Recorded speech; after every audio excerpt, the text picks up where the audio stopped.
तो आज हम लोग कंप्लीट करने वाले हैं एडवांस मशीन लर्निंग यूनिट 2 और ये आपका है पार्ट नंबर 1 लेक्चर।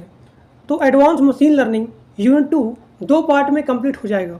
तो जिन लोग को एडवांस मशीन लर्निंग यूनिट 2 का नोट्स चाहिए तो आपके स्क्रीन पे नंबर दिख रहा है, इसी नंबर पे आपको मात्र 15 रुपीज़ गूगल पेमेंट करना है और उस पेमेंट का स्क्रीनशॉट इसी नंबर के व्हाट्सएप पे भेज देना है और आपको वहीं पे नोट्स मिल जाएंगे। तो चलिए क्लास को स्टार्ट करते हैं बिना किसी देर किए। अब यहाँ देखिए, यहाँ पहला क्वेश्चन है कि डिसीजन ट्री क्या होता है, जो कि आपके सेमेस्टर एग्जाम के लिए बहुत ज़्यादा इंपॉर्टेंट है। तो आप लिखेंगे डिसीजन ट्री एक सुपरवाइज लर्निंग टेक्निक होती है। अब यहाँ सुपरवाइज लर्निंग टेक्निक में यहाँ पे आते हैं दो प्रॉब्लम, एक आपका होता है क्लासिफिकेशन और एक आपका होता है रिग्रेशन।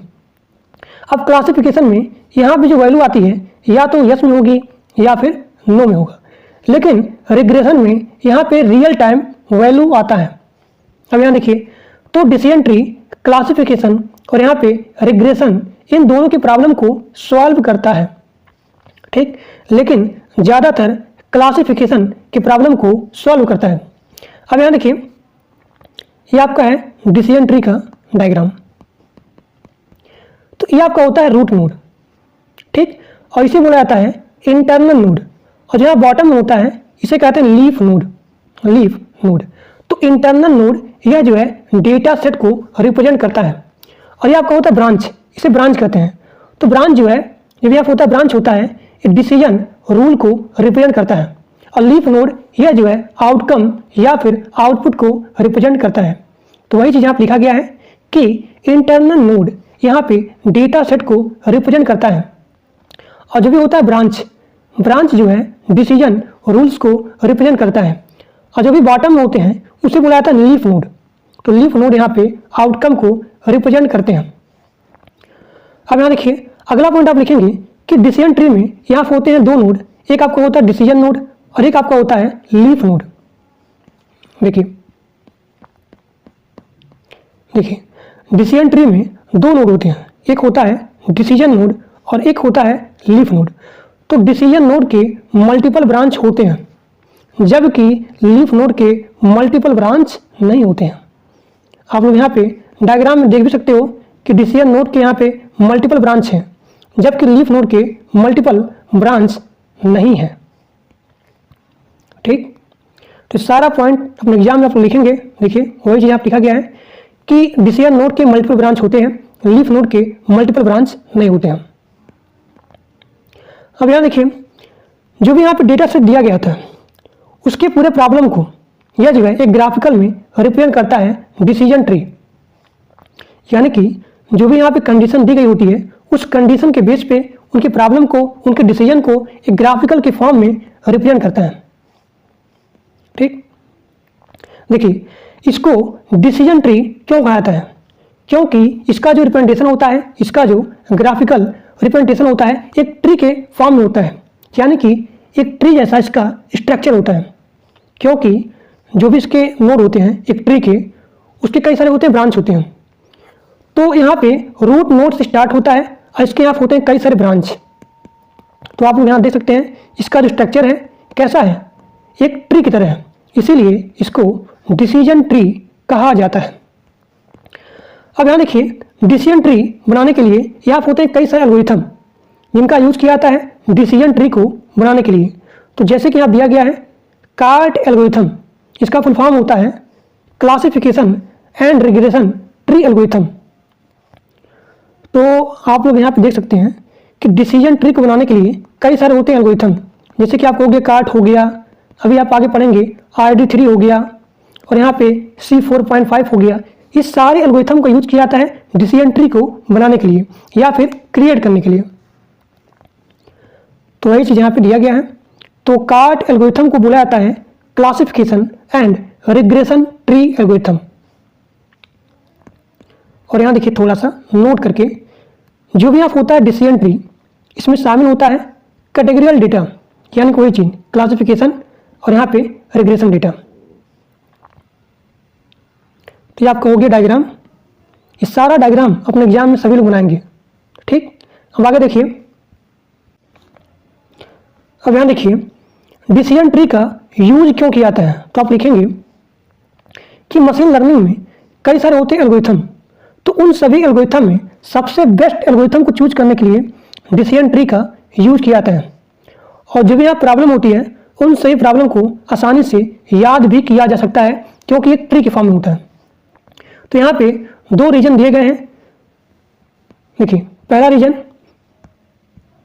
रीजन यहाँ है कि जो भी यहाँ डिसीजन बनाई जाती है, डिसीजन ट्री को बनाने के लिए जो भी यहाँ पे डिसीजन बनाई जाती है, तो डिसीजन ट्री की सहायता से उस डिसीजन को आसानी से समझा जा सकता है, इसीलिए डिसीजन ट्री का यूज किया जाता है। अब यहाँ देखिए डिसीजन ट्री के पीछे जो भी यहाँ पे लॉजिक होती है उस लॉजिक को आसानी से समझा जाता है क्योंकि यह जो है एक ट्री के फॉर्म में इसका स्ट्रक्चर होता है। तो यहाँ पे 2 रीजन दिए गए हैं, तो आप लोग यहाँ पे लिख सकते हो, इसीलिए यहाँ पे डिसीजन ट्री का यूज किया जाता है। ठीक, अब यहाँ देखिए डिसीजन ट्री की टर्मिनोलॉजी, यानी कि डिसीजन ट्री में क्या क्या टर्म यूज होते हैं। तो आप पहला लिखेंगे रूट नोड। ये क्या होता है, डिसीजन ट्री का जो भी आप होता है स्टार्टिंग नोड, उस स्टार्टिंग नोड को बोला जाता है रूट नोड। ये क्या करता है, ये पूरे डेटा सेट को रिप्रेजेंट करता है और यह जो है 2 या फिर 2 से ज़्यादा होमोजीनियस सेट में डिवाइड होता है। ठीक, और यहाँ देखिए अगला आपका है लीफ नोड। ये क्या होता है, ये आपका होता है फाइनल आउटपुट नोड, यानी कि जो भी आप था रूट नोड, इसके यहाँ पे मल्टीपल ब्रांच हैं, लेकिन लीफ नोड के यहाँ पे मल्टीपल ब्रांच नहीं होते हैं क्योंकि यही आपका होता है फाइनल आउटपुट।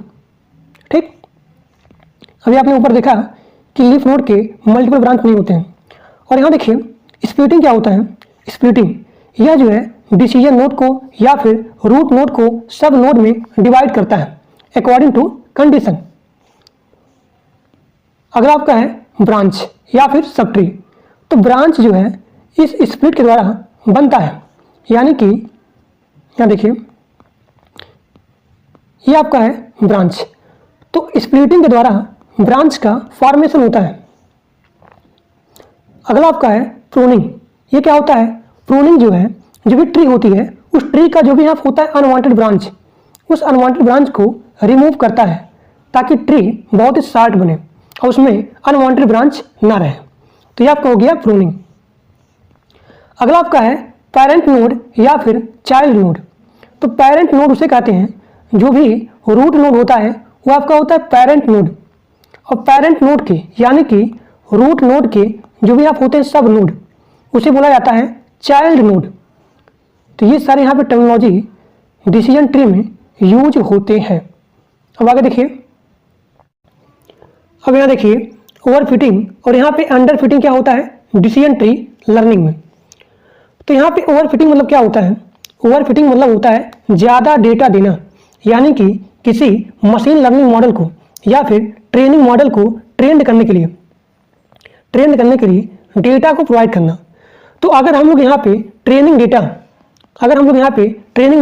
प्रोवाइड कर रहे हैं किसी मॉडल को, किसी मशीन लर्निंग मॉडल को ट्रेन करने के लिए, तब यहाँ पे आप लोग देखेंगे कि ये जो मॉडल है ये ट्रेनिंग डेटा पे वर्क करेगा अच्छे तरीके से। लेकिन जैसे हम लोग यहाँ पे यूज करते हैं टेस्टिंग का या फिर रियल वर्ल्ड डेटा का यूज करते हैं, तो यहाँ पे वो मॉडल प्रॉपर यानी कि अच्छे तरीके से वर्क नहीं करेगा। तो ये आपका हो गया issue of the decision tree learning. सबसे पहला पॉइंट आप लिखेंगे कि डिसीजन ट्री लर्निंग का यही इशू भी होता है ओवरफिटिंग, यानी कि अगर हम लोग ज़्यादा डेटा देते हैं, अगर मशीन लर्निंग मॉडल को ट्रेन करने के लिए ज़्यादा डेटा देते हैं, तो यहाँ जो मॉडल होता है वो ट्रेनिंग डेटा पे वर्क करेगा, लेकिन जो भी आप होता है टेस्टिंग और यहाँ पे रियल वर्ल्ड डेटा इस पे प्रॉपर तरीके से वर्क नहीं करेगा। सो this is the overfitting and this is the issue of the decision tree learning. ठीक, अब यहाँ देखिए अंडर फिटिंग क्या होता है, यानी कि यहाँ पे ट्रेनिंग डेटा बहुत ही कम प्रोवाइड करना किसी मॉडल को ट्रेन करने के लिए। अगर हम लोग ट्रेनिंग डेटा बहुत ही कम प्रोवाइड कर रहे हैं किसी मॉडल को ट्रेन करने के लिए, तब यहाँ पे जो भी मॉडल होगा उसकी जो एक्यूरेसी होगी, एक्यूरेसी बहुत ही कम हो जाएगी। जिसका फंक्शन है, जिसका परफॉर्मेंस है, जिसका प्रोसेसिंग है बहुत ही कम हो जाएगी। ठीक, यानी कि अंडर फिटिंग में यहाँ पे जो भी मॉडल का वर्किंग है बहुत ही स्लो हो जाएगा। सो this is the under fitting and this is the over fitting. अब आगे देखिए, अब यहाँ देखिए डिसीजन ट्री लर्निंग इशू क्या होता है। डिसीजन ट्री लर्निंग इशू क्या होता है, ये आपके सेमेस्टर एग्जाम के लिए बहुत ही ज़्यादा इंपॉर्टेंट है। कई बार क्वेश्चन आया हुआ है कि डिसीजन ट्री लर्निंग के क्या क्या इशू आते हैं। तो आप लिखेंगे सबसे पहला पॉइंट कि यहाँ पे आता है ओवर फिटिंग डेटा का यहाँ पे इशू होता है, जिसके बारे में मैंने आपको बता दिया। अगला पॉइंट आप लिखेंगे हैंडलिंग कॉन्टिन्यूअस वैल्यूड एट्रीब्यूट। फिर यहाँ पे अगला point handling missing attribute value. और यहाँ पे चौथा इशू आता है handling attribute with different cost. ठीक, अब यहाँ देखिए, तो यहाँ पे दूसरा आता है issue handling continuous valued attribute. इसका मतलब क्या है, देखिए जब यहाँ पे होता है डिसीजन ट्री या आप कहोगे रूट नोड, और यहाँ पे इन्हें बोला जाता है एट्रीब्यूट। एट्रीब्यूट तो डिसीजन ट्री में कई सारे होते हैं एट्रीब्यूट, तो उन एट्रीब्यूट का एक अपना वैल्यू होता है। देखिए जब यहाँ होता है एट्रीब्यूट, इसका यहाँ पे कुछ वैल्यू होता है या फिर कुछ डिस्क्रीट वैल्यू होता है। तो अगर यहाँ पे एट्रीब्यूट का कंटिन्यूअस वैल्यू आ रहा है, कंटिन्यूअस वैल्यू आ रहा है, तो आप लोग यहाँ पे डिसीजन ट्री को अप्लाई नहीं कर सकते हो, क्योंकि इन एट्रीब्यूट को सबसे पहले किसी एल्गोरिथम का यूज करके इस एट्रीब्यूट को यहाँ पे डिस्क्रीट वैल्यू में कन्वर्ट किया जाएगा, तब यहाँ पे डिसीजन ट्री को अप्लाई किया जाएगा। तो वही चीज़ यहाँ पे लिखा गया है कि यहाँ पे हैंडलिंग कंटिन्यूअस वैल्यूड एट्रीब्यूट, ये चीज़ यहाँ पे इशू आती है डिसीजन ट्री में। देखिए जो मैंने बताया वही चीज़ यहाँ पे लिखा गया है कि अगर यहाँ पे एट्रीब्यूट का कंटिन्यूअस वैल्यू आता है तो आप यहाँ पे डायरेक्ट डिसीजन ट्री को अप्लाई नहीं कर सकते हो। सबसे पहले उस एट्रीब्यूट को हम लोग यहाँ पे डिस्क्रीट पॉसिबिलिटीज में या फिर डिस्क्रीट वैल्यू में कन्वर्ट करेंगे, देन हम लोग यहाँ पे डिसीजन ट्री लर्निंग को अप्लाई करेंगे। अब यहाँ देखिए अगला आपका है हैंडलिंग मिसिंग एट्रीब्यूट। ये क्या होता है, देखिए यहाँ पे आपका है डिसीजन ट्री।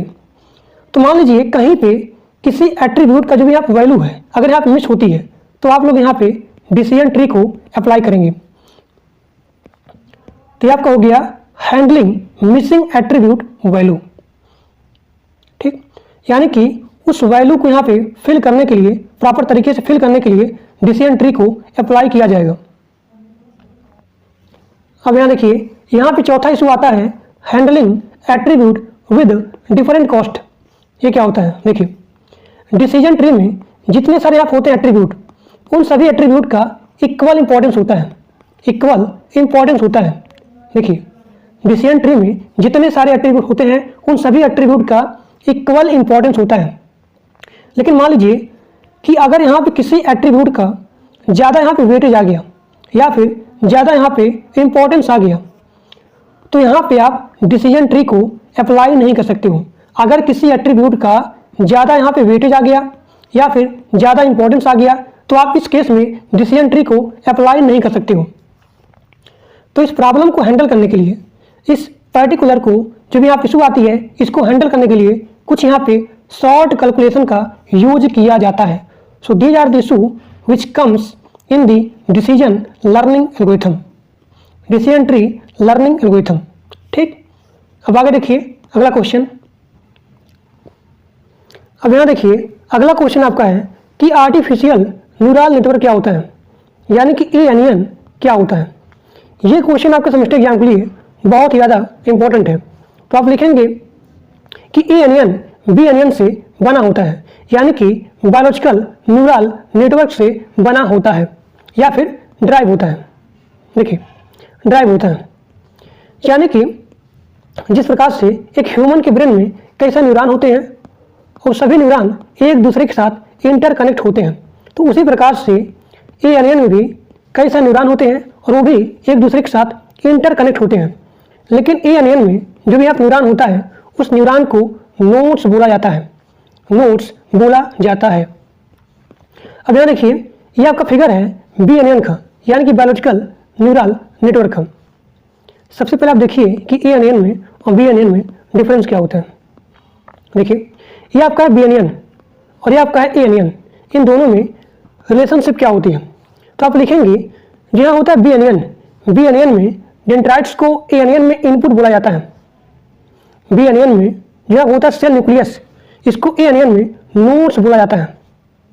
बी एनियन में स्नैप्स को ए एनियन में वेट बोला जाता है।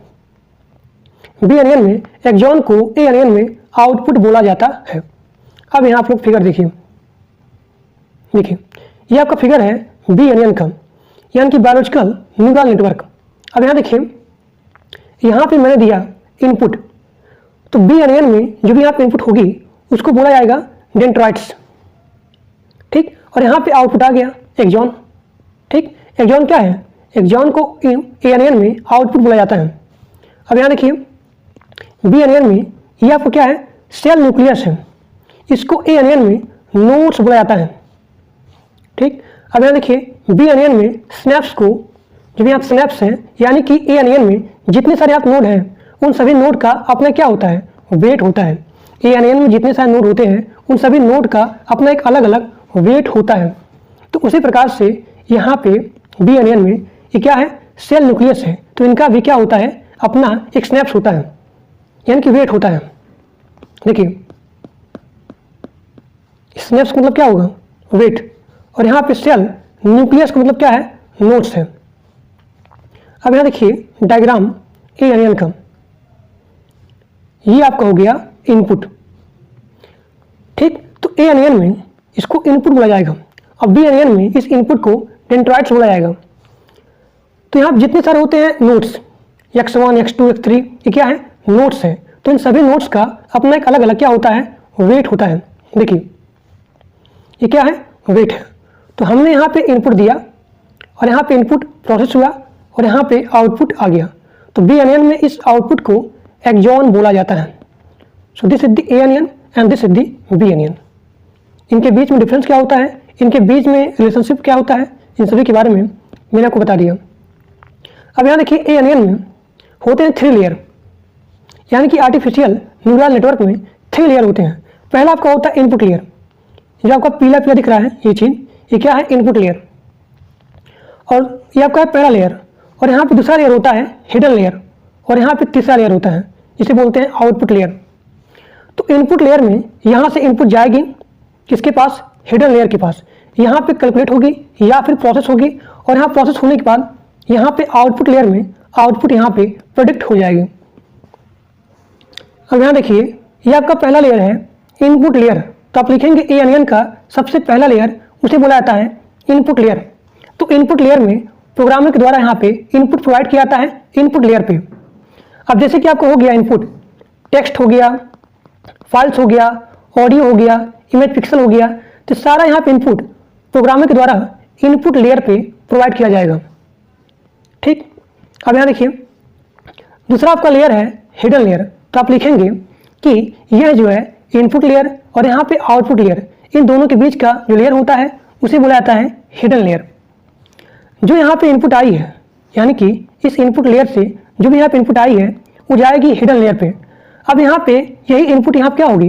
कैलकुलेट होगी या फिर प्रोसेस होगी, किसके लिए? आउटपुट को प्रेडिक्ट करने के लिए।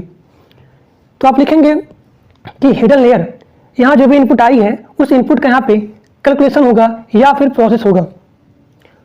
और यहाँ पे अगला पॉइंट आप लिखेंगे कि हिडन लेयर में जो भी यहाँ पे कैलकुलेशन हो रही है, जो भी यहाँ प्रोसेस हो रही है, वो चीज़ यहाँ पे हिडन रहेगी, यानी कि यहाँ पे शो नहीं होगी। तो हिडन लेयर पे जितना सारा यहाँ पे हिडन लेयर का फीचर है, पैटर्न है, कैलकुलेशन है, परफॉर्मेंस है, प्रोसेसिंग है, वो सारी चीज़ें यहाँ पे हिडन रहेगी, यानी कि शो नहीं होगी। तो ये आपका हो गया हिडन लेयर, जो कि आउटपुट लेयर और यहाँ पे इनपुट लेयर, इन दोनों के बीच में प्रेजेंट होता है। अब यहाँ देखिए, तीसरा आपका होता है आउटपुट लेयर। तो आउटपुट लेयर में जो भी यहाँ होता है हिडन लेयर का रिजल्टेंट, वो यहाँ पे आउटपुट लेयर में आउटपुट जनरेट होता है, जो यहाँ पे प्रेडिक्ट करना होता है। तो ये आपका हो गया ए एनियन का 3 लेयर। तो पहला आपका है इनपुट लेयर, और दूसरा आपका है हिडन लेयर, और तीसरा आपका है आउटपुट लेयर। यहाँ से इनपुट जाएगी हिडन लेयर के पास, यहाँ पे कैलकुलेट होगी, और यहाँ से आउटपुट लेयर पे आउटपुट जनरेट हो जाएगी। तो ये आपका हो गया आर्टिफिशियल न्यूरल नेटवर्क का 3 लेयर। अब यहाँ देखिए, अगला क्वेश्चन आपका है कि आर्टिफिशियल न्यूरल नेटवर्क का एप्लीकेशन क्या होता है। तो आप लिखेंगे, यहाँ देखिए, अगर हम लोग बात करते हैं न्यूरल नेटवर्क का, जहाँ पे न्यूरल नेटवर्क काम आता है तो वो चीज़ यहाँ पे डीप लर्निंग बन जाती है, क्योंकि डीप लर्निंग का यूज किया जाता है एक्यूरेसी को फाइंड करने के लिए, या फिर एक्यूरेट वैल्यू को फाइंड करने के लिए डीप लर्निंग का यूज किया जाता है। तो उसी प्रकार से ANN का यूज किया जाता है किसके लिए, एक्यूरेसी के लिए।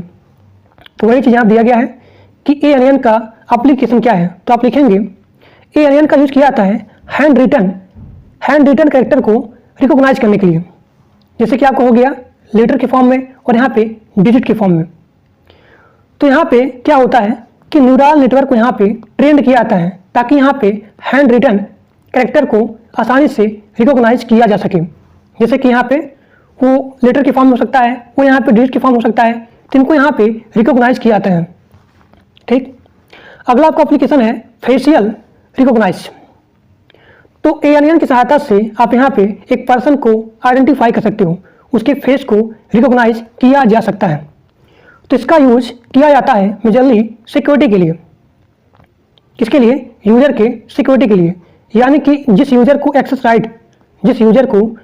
राइट प्रोवाइड किया गया है वही यूजर वो डेटा को, उस फाइल्स को, उस इंफॉर्मेशन को, डॉक्यूमेंट को, रिसोर्स को यूज कर सकता है। So this is the facial recognize. जैसे कि आपको हो गया फेस लॉक हो गया, ठीक, जैसे कि आप देखते हैं कि बैंकों में हर जगह जो है फेस का यहाँ पे यूज किया जाता है, फेस लॉक का हो गया, तो आपको हो गया फेशियल रिकॉग्नाइज। अब यहाँ पे अगला आपका है स्पीच रिकॉग्नाइज। इसमें जो है यूज करते हैं ANN का, यानी कि ANN का बहुत ही बड़ा रोल होता है, बहुत ही इंपॉर्टेंट रोल होता है स्पीच रिकॉग्नाइज में। तो स्पीच रिकॉग्नाइज में यूज किया जाता है किसका, डीप लर्निंग का। इसकी सहायता से स्पीच को रिकॉग्नाइज किया जाता है, यानी कि हम लोग बात यहाँ पर कर सकते हैं किसका यहाँ पे यूज किया जाता है, किसके लिए, क्लासिफिकेशन के लिए, कि उसका यहाँ पे वॉइस है या फिर नहीं है, यानी कि जहाँ यहाँ पे ट्रू फॉल्स यानी यहाँ पे और का केस आ जाए तो आपका हो गया क्लासिफिकेशन। तो स्पीच रिकॉग्नाइज में यूज किया जाता है डीप लर्निंग का, और इसकी सहायता से उसको यहाँ पे उसके स्पीच को, जो भी यहाँ पे यूजर होता है, कस्टमर होता है, तो उसके जो स्पीच होती है उसको यहाँ पे रिकॉग्नाइज किया जाता है। तो आप यहाँ लिखेंगे the earlier model of the speech recognize, यहाँ बेस्ड होता है किसके ऊपर, स्टैटिकल मॉडल के ऊपर, जैसे कि आपका हो गया हिडन मार्कोव मॉडल हो गया। So this is the speech recognition and facial, और यहाँ पे हैंड रिटन कैरेक्टर रिकॉग्नाइज। तो ये आपका हो गया आर्टिफिशियल न्यूरल नेटवर्क का एप्लीकेशन।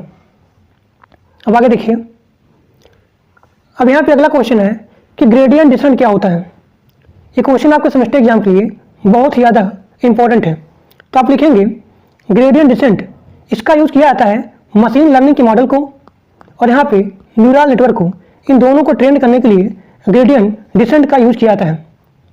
ग्रेडियंट डिसेंट एक ऑप्टिमाइजेशन एल्गोरिथम होता है, यानी कि जो भी यहाँ फंक्शन दी गई है उस फंक्शन का मिनिमम या फिर मैक्सिमम वैल्यू फाइंड किया जाता है, किसकी सहायता से, ग्रेडियंट डिसेंट की सहायता से। अब यहाँ देखिए ग्रेडियंट डिसेंट का यूज किया जाता है किसमें, मशीन लर्निंग में और यहाँ पे डीप लर्निंग में, किसके लिए, कास्ट को या फिर फंक्शन के कास्ट को लॉस करने के लिए या फिर मिनिमाइज करने के लिए। अब इसका मतलब ये हुआ, इसे देखिए यहाँ दिया गया है कि मिनिमाइज कास्ट या फिर लॉस फंक्शन, इसका मतलब क्या हुआ, देखिए जैसे मान लीजिए मेरे पास यहाँ 50 कार्ड्स हैं, 50 कार्ड्स हैं और मैंने इसमें से क्या किया, 30 कार्ड्स सेलेक्ट कर लिया और मैं आपसे बोलता हूँ कि आप जो है कोई चूज करिए कोई कार्ड्स, तो आपने मान लीजिए 20 कार्ड्स आपने यहाँ चूज किया, लेकिन अगर आप यहाँ देखेंगे कि इसका जो डिस्टेंस है कितना है, 30 है। फिर कोई आया अदर व्यक्ति, वो यहाँ चूज किया मान लीजिए 40 कार्ड्स, तो अगर आप यहाँ देखेंगे यहाँ डिफरेंस कितना है, 10 है। फिर यहाँ कोई और आया, उसने यहाँ पे 45 चूज कर लिया, तो यहाँ पे डिफरेंस कितना आया, 5 आया।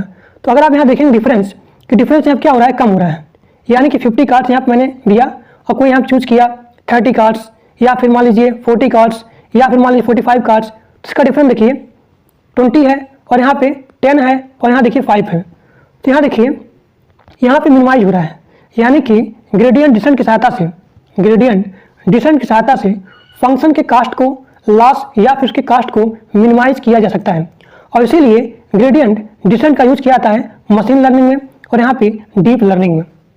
ठीक, अब आगे देखिए अगला क्वेश्चन। अब यहाँ देखिए अगला क्वेश्चन आपका है ग्रेडियंट डिसेंट डेल्टा रूल क्या होता है। तो आप लिखेंगे, देखिए ये आपका क्या है ANN। तो ANN में जो भी यहाँ पे इनपुट होता है उन सभी इनपुट का अपना एक वेट होता है। तो डेल्टा रूल का यूज किया जाता है इन सभी वेट को अपडेट करने के लिए, ताकि टारगेट वैल्यू को या फिर टारगेट आउटपुट को अचीव किया जा सके। और यहाँ पे डेल्टा रूल का यूज किया जाता है BPN एल्गोरिथम में, यानी कि बैक प्रोपगेशन एल्गोरिथम में डेल्टा रूल का यूज किया जाता है। जैसे कि आप लोग यहाँ पे देख सकते हैं, यहाँ देखिए ये आपका है ANN का डायग्राम। ये आपका इनपुट लेयर, यहाँ पे हिडन लेयर है और यहाँ पे आउटपुट लेयर है। तो यहाँ जितने सारे इनपुट हैं, यानी कि यहाँ जितने सारे नोड हैं, उन सभी नोड का यहाँ पे अपना एक वेट होता है। तो डेल्टा रूल क्या करता है, इन सभी वेट को अपडेट करता है। जैसे कि मान लीजिए यहाँ पे आउटपुट आ गया 0.254 और मान लीजिए इसका टारगेट वैल्यू कितना है 0.01। तो इस टारगेट वैल्यू को अचीव करने के लिए इन सभी वेट को अपडेट करता है कौन, डेल्टा रूल। यानी कि इन सभी को तब तक अपडेट करता चला जाता है जब तक टारगेट वैल्यू को अचीव ना कर ले। तो आपका हो गया डेल्टा रूल। तो ANN में जो भी यहाँ पे एल्गोरिथम होती है BPN, यानी कि बैक प्रोपगेशन एल्गोरिथम, तो डेल्टा रूल का यूज किया जाता है। बैक प्रोपगेशन एल्गोरिथम में डेल्टा रूल का यूज किया जाता है। तो कल हम लोग पढ़ेंगे बैक प्रोपगेशन एल्गोरिथम। तो आज के लिए बस इतना ही। Thank for watching my video. अगर क्लास अच्छा लगा तो अपने दोस्तों के पास मैक्सिमम शेयर करिए। तो ये आपका है पार्ट 1 लेक्चर, कल आपका पूरा यूनिट 2 कंप्लीट हो जाएगा। तो आज के लिए बस इतना ही।